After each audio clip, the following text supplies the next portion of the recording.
నమస్కారం. ETV life ఆధ్యాత్మిక channel తీర్థయాత్ర కార్యక్రమానికి స్వాగతం. ఆకాశంలో ప్రకాశించే నక్షత్రాల కిరణాలు ఈ ద్వాదశ జ్యోతిర్లింగాల ద్వారా అనుసంధానం జరుగుతుందని మన పూర్వీకుల నమ్మకం. అందుకే యంత్ర ప్రాణ ప్రతిష్ఠలున్న సాధారణమైన శివలింగాల కంటే ఉత్కృష్టమైన శివలింగ ధామాలుగా ప్రసిద్ధి చెందాయి. ఈ సృష్టి ఉన్నంతకాలం ఈ జ్యోతిర్లింగాల ద్వారా నిరంతరం ఈ భూమిపై ఉన్న జీవులకు ఆ జ్యోతుల శక్తి ప్రసారం అవుతూనే ఉంటుంది. అంతటి విశిష్టత ఉంది కాబట్టే ఈ జ్యోతిర్లింగాలను తాకినా దర్శించిన మహాపుణ్యంతో పాటు ఆధ్యాత్మిక భావనాశక్తి భక్తులకు కలుగుతుందని ప్రతీతి.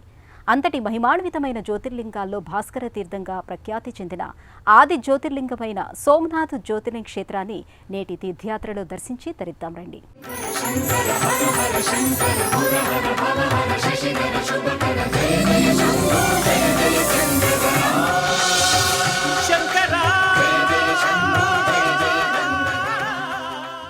మన దేశంలో నలుదిశలా ద్వాదశ జ్యోతిర్లింగాలు విస్తరించి భక్తానుగ్రహ జ్యోతిర్లింగ స్వయంభు క్షేత్రాలుగా అలరారుతున్నాయి.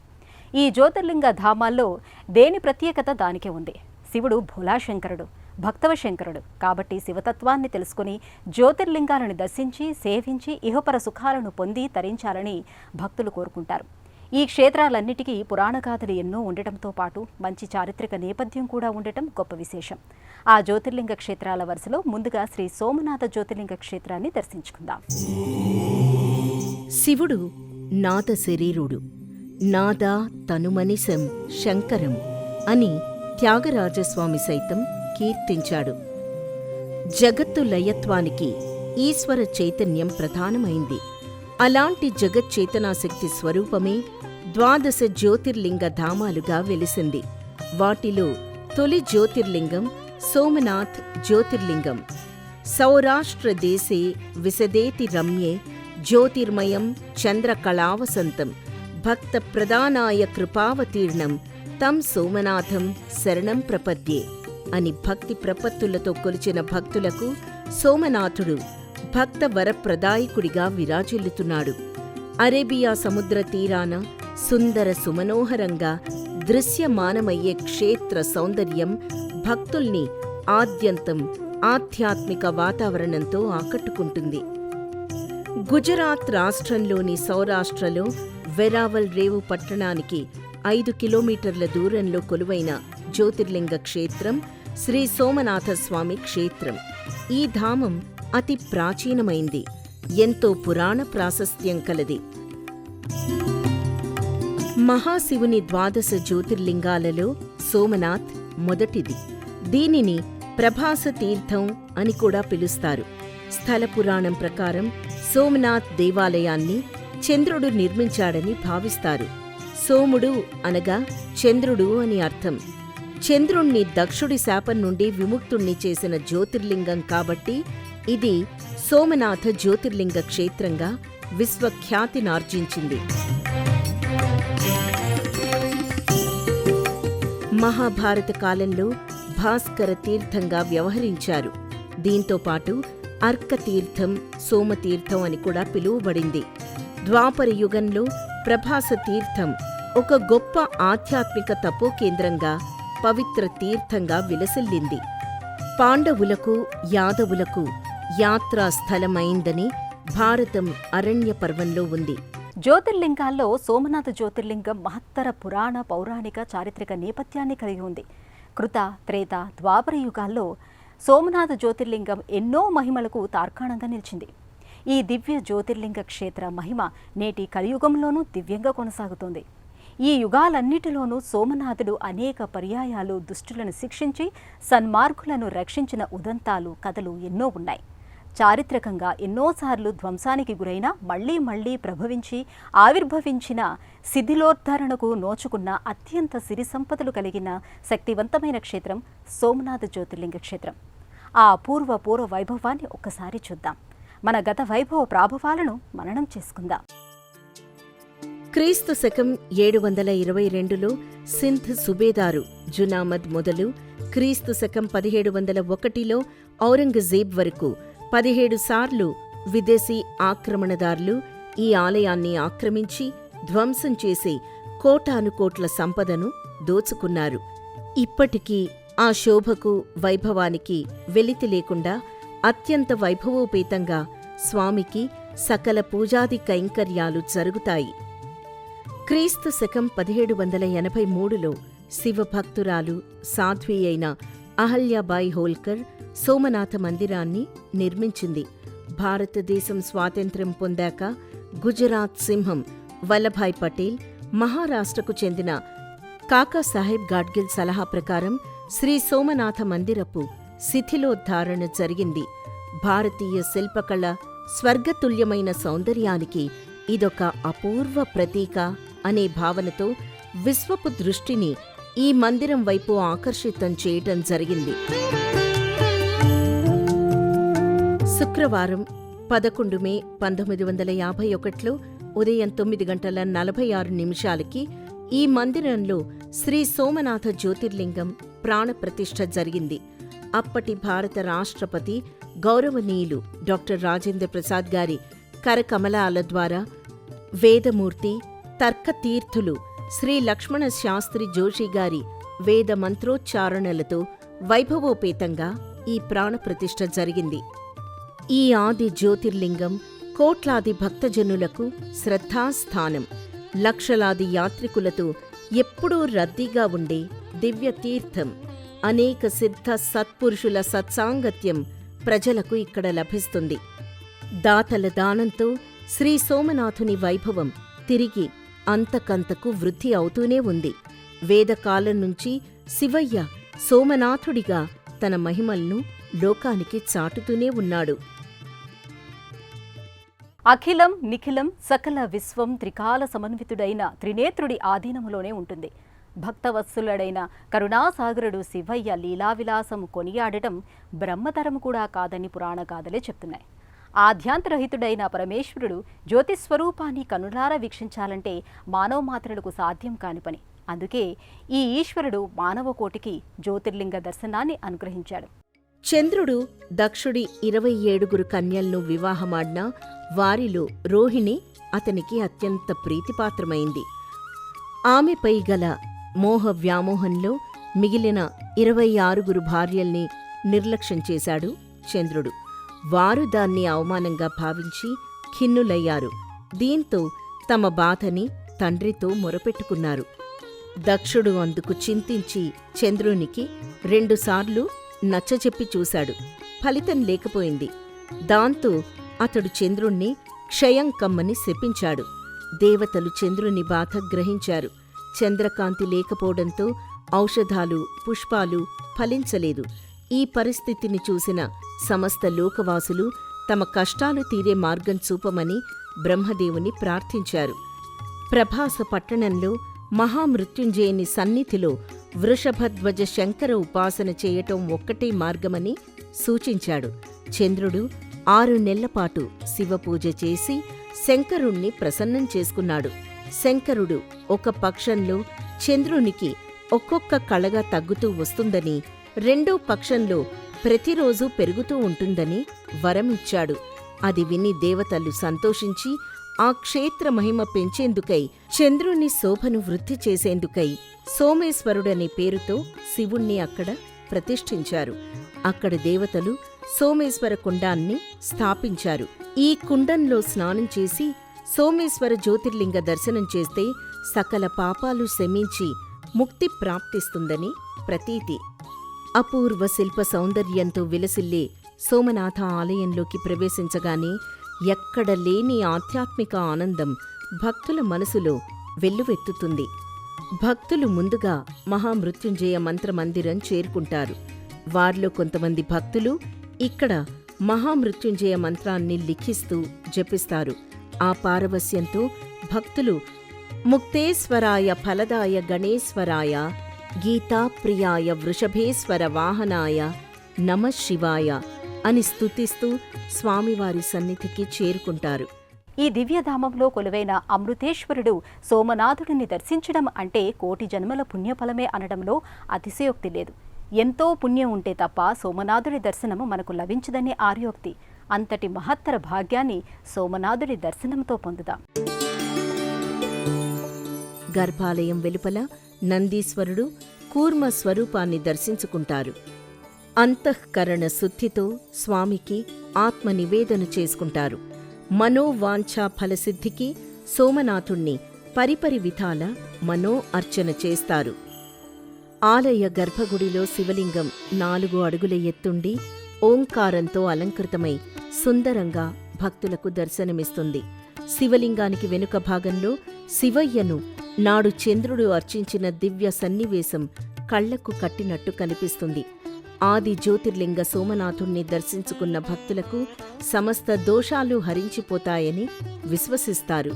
దీర్ఘకాల వ్యాధులు సమసిపోతాయని సనాతనంగా వస్తున్న భక్తుల నమ్మకం. సోమనాథుడు అమృతేశ్వరుడిగా భక్తులకు దీర్ఘాయువును ప్రసాదిస్తాడు. దర్శించినంత మాత్రానే పురాకృత పాపాలను పటాపంచలు చేస్తాడు. మహత్తర మహిమాన్వితుడైన భక్త వశంకరుడైన సోమనాథుడికి నమక చమక రుద్రాభిషేకాలతో పాటు ధూప దీప హారతి వంటి నిత్య కైంకర్యాలను వైభవంగా నిర్వహిస్తారు. శైవ సంప్రదాయానికి చెందిన విశేష పర్వాలకు ప్రత్యేక పూజలు ఘనంగా జరుపుతారు. సోమనాథుడి దర్శనం పురాజన్మ సుకృతం ఉంటే తప్ప అందరికీ సాధ్యమవుదని పండితులు చెప్తారు. వేద పురాణితిహాసాల నాటి సోమనాథ జ్యోతిర్లింగ క్షేత్ర ప్రాశస్త్యం ఎంత చెప్పినా తనివి తీరదు. పార్వతీనాథుడి లీలా విలాసాలకు కొదవే లేదు. అంతటి మహిమాన్విత సోమనాథుడు కొలువైన క్షేత్రంలో ఎందరో దేవతామూర్తులు సైతం భక్తులకు దర్శనమిస్తారు.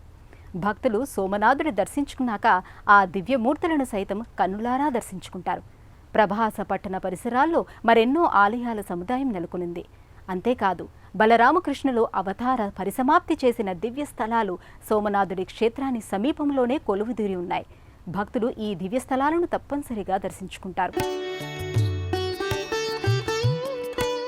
ప్రధాన మందిరానికి కుడివైపున కపర్తి వినాయకుడు కొలువయ్యాడు. భక్తులు చాలామంది ముందుగా ఈ విఘ్నేశ్వరుణ్ణి, శివలింగాన్ని దర్శించి సోమనాథుడి దర్శనానికి వెళుతూ ఉంటారు. సోమనాథుడి గర్భాలయానికి ముందు మండపంలో ఎడమవైపు విఘ్నేశ్వరుడు పాలరాతి ప్రతిమగా, కుడివైపు అంజనీసుతుడు సంజీవని పర్వత సహిత ఆంజనేయుడిగా దర్శనమిస్తారు.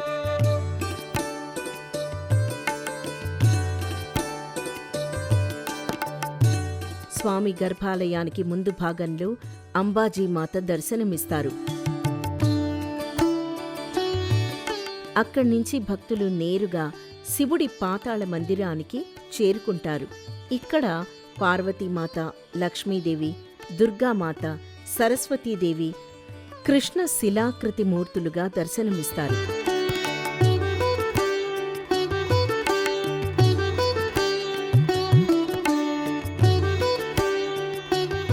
వీరి దర్శనానంతరం పాతాళ సోమనాథుణ్ణి భక్తి శ్రద్ధలతో దర్శించుకుంటారు.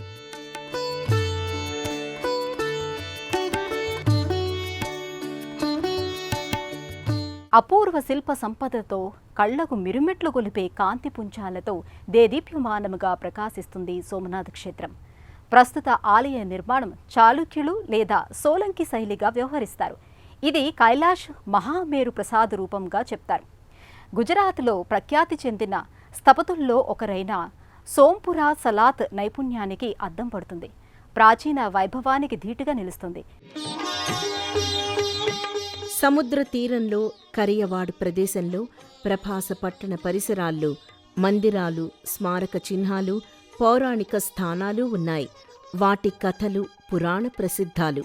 వాటిలో సూర్య మందిరం అతి ప్రాచీనమైంది. అందులో విగ్రహం లేదు. కాని మందిర ప్రాచీన శిల్ప కళావశేషాలు చూసినా చాలు ఆ కళ ఎంత ఉత్కృష్టమైనదో తెలుసుకోటానికి. భద్రకాళి మందిరం అతి ప్రాచీనమైంది. దాని ప్రవేశ ద్వారం వద్ద దక్షిణం వైపు గల గోడపై 50 కావ్య పంక్తుల శిలాలేఖనం ఉంది. దానిపై రాజా కుమారపాలుడు కట్టించిన మందిరాలు, చేసిన దానధర్మాల వివరాలు చెక్కబడి ఉన్నాయి.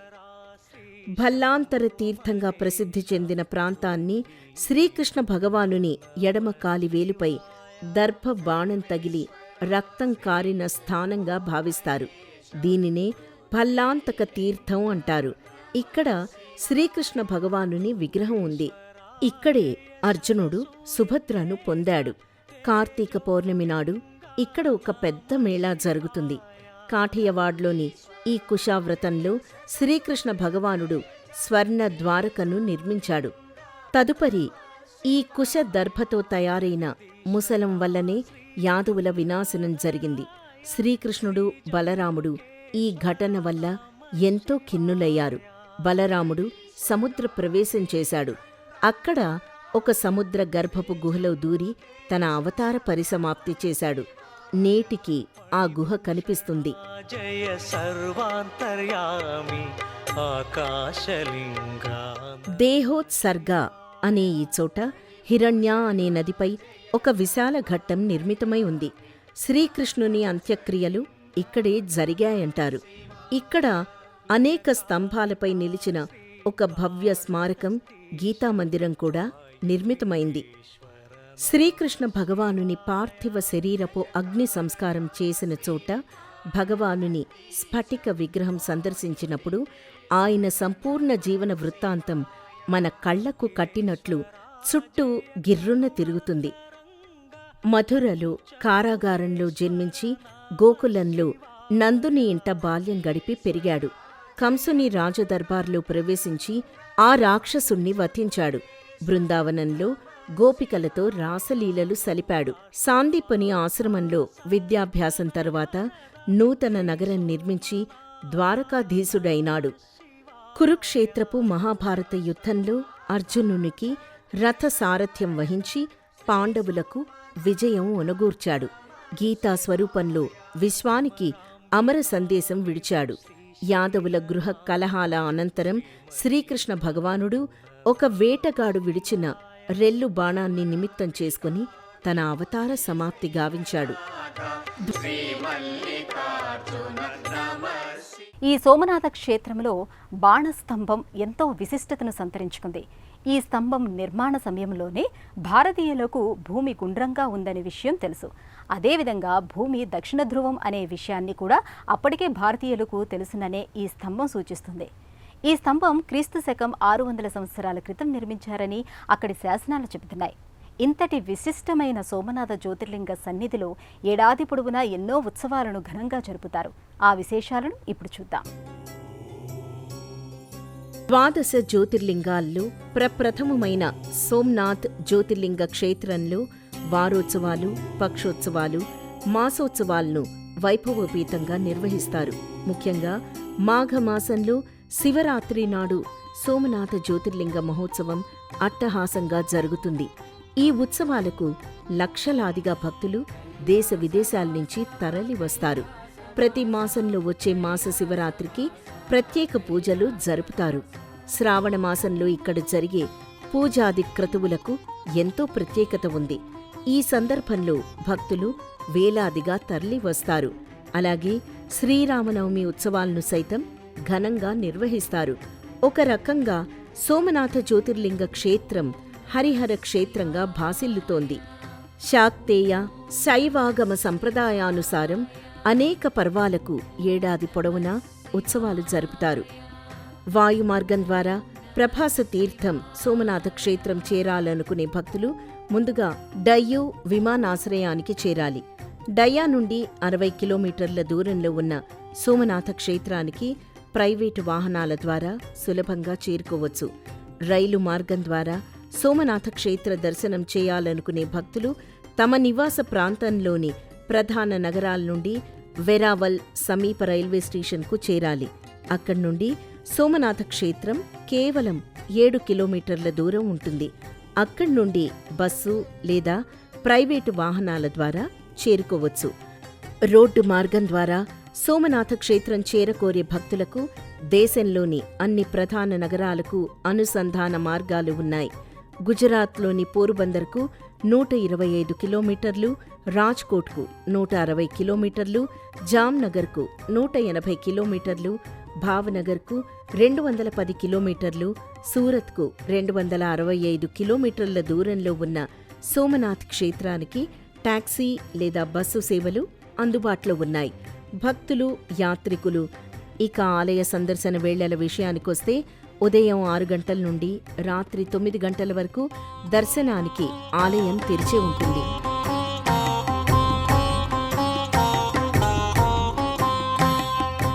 గుజరాత్లోని సోమనాథ్ జ్యోతిర్లింగ క్షేత్రం సంవత్సరం పొడవునా ఆహ్లాదకరమైన వాతావరణాన్ని అందించే ప్రదేశం. అందుకే ప్రపంచంలోని వివిధ దేశాల నుండి ప్రజలు ఏడాది పొడవునా ఈ క్షేత్రాన్ని సందర్శిస్తూ ఉంటారు.